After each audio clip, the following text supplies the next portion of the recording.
Jelang Piala Dunia U17 2025 di Qatar, skuad Garuda Muda besutan pelatih Nova Arianto mulai menggelar pemusatan latihan di Bali.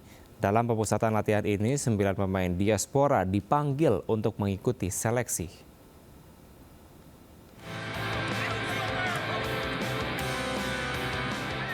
Timnas U17 mulai menggelar pemusatan latihan di Bali.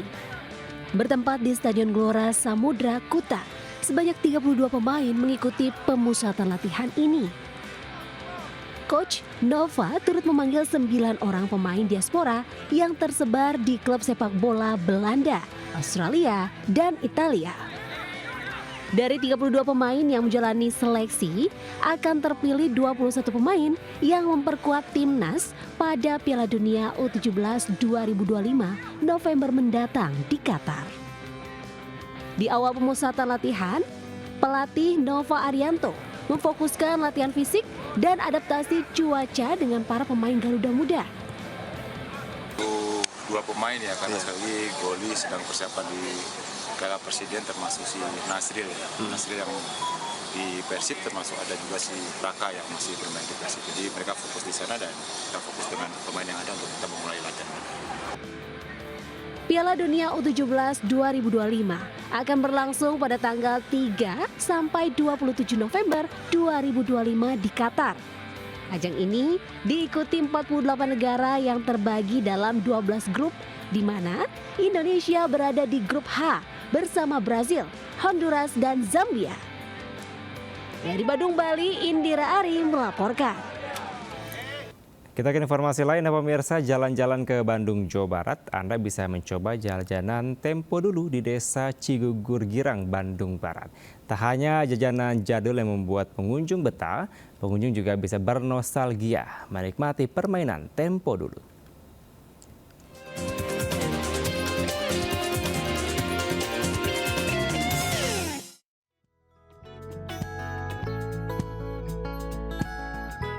Inilah spot aneka jajanan jadul seperti gulali, kerak telur, bandros, kue ape, dan telur gulung yang disuguhkan salah satu restoran di kawasan Sersan Bajuri, Kecamatan Parongpong, Kabupaten Bandung Barat, Jawa Barat. Aneka jajanan jadul ini disuguhkan dalam menyambut para pengunjung yang datang di momen libur sekolah.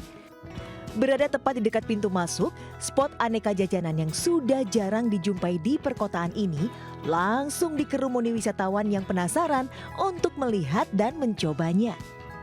Selain spot jajanan jadul, pengelola juga menyediakan fasilitas permainan Tempo Dulu seperti gangsing, congklak, engrang, dan sonlah. Di spot ini, pengunjung dapat mencoba langsung pengalaman bermain permainan Tempo Dulu. Saya kesini itu untuk mengisi liburan bersama keluarga saya. Tadi habis ngapain aja? Habis makan sama beli jajanan zaman dulu, gulali. Senang, karena di sini tuh bagus Pak, mengisi liburan anak sekolah. Jadi aku ngajak ke sini ke kampung dahulu. Waktu kecil kan sering jajan ini, jadi bawa anak-anak ke sini biar mengingat untuk masa lalu gitu. Habis beli ini permen ayam. Gulali ya. Kedua spot tersebut sengaja disuguhkan untuk para pengunjung. Selain untuk turut melestarikan jajanan jadul dan permainan Tempo Dulu, juga untuk menjalin kebersamaan dengan keluarga dengan suasana Tempo Dulu. Dari Bandung Barat, Jawa Barat, Yuwono, iNews melaporkan. Pemirsa, seorang pasien mengalami kritis dan dirujuk ke rumah sakit wilayah Kabupaten Sampang, Madura, Jawa Timur dengan menggunakan perahu kecil. Pasien lansia dari Pulau Mandangin terpaksa diangkut memakai perahu nelayan akibat speedboat yang disediakan pemerintah tidak beroperasi dengan alasan dana operasional untuk BBM telah habis.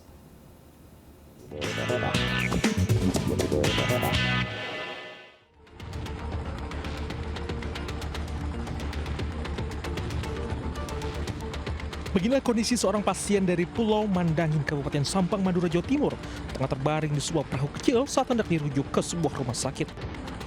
Pasien didampingi pihak keluarga dengan kondisi sudah tak sadarkan diri atau kritis dalam perahu nelayan dalam kondisi terpasang selang infus dan oksigen. Diketahui pasien alami kambuh lantaran gula darahnya rendah. Pihak keluarga membawa ke puskesmas, namun karena kondisinya memburuk membuat petugas medis menyarankan untuk dirujuk menggunakan kendaraan ambulans laut atau speedboat. Akibat speedboat yang disediakan tak beroperasi, pasien terpaksa dibawa menggunakan perahu kecil hingga videonya viral di media sosial. Memang sudah ada speedboat, sudah ada nakodanya juga, sudah ada wakilnya juga. Nah, tetapi karena memang terkendala BBM, kami sudah menganggarkan BBM itu kami perkirakan sampai bulan Juli. Nanti bulan Agustus memang kita usulkan lagi untuk BBM tersebut. Tetapi ternyata sampai bulan Januari sampai bulan April itu angka rujukan itu sangat tinggi. Di luar dari seperti bulan-bulan yang sebelumnya. Sehingga sebelum bulan Juli itu sudah habis BBM-nya. Setelah pasien berada di salah satu rumah sakit di Sampang, kondisinya mulai membaik. Namun tak lama kemudian kondisi pasien dikabarkan kembali memburuk dan dinyatakan meninggal dunia di rumah sakit Sampang. Dari Sampang, Jawa Timur, Fatur Rahman melaporkan. Sejumlah warga 2 desa di Kabupaten Cirebon, Jawa Barat menggelar aksi protes jalan rusak penghubung antar 2 kecamatan. Warga menutup akses jalan menggunakan pagar bambu serta tanam pohon pisang di tengah jalan. Pak Dede, tolong lihat Pak Dede.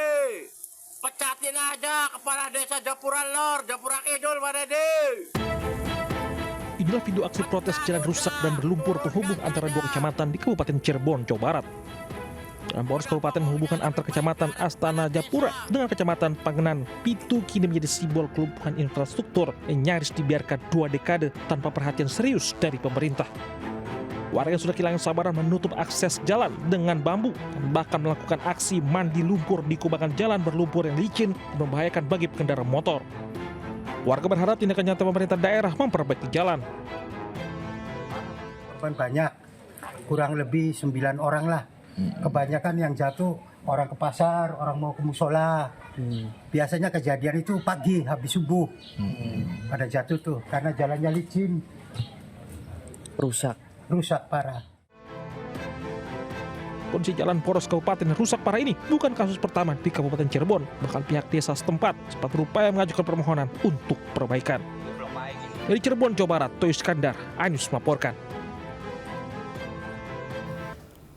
Pemirsa, banjir masih mengepung kawasan perempatan Outer Ring Road, Puri Kembangan, Jakarta Barat hingga Selasa malam. Pengendara sepeda motor yang sulit melintasi banjir menyebabkan arus lalu lintas padat.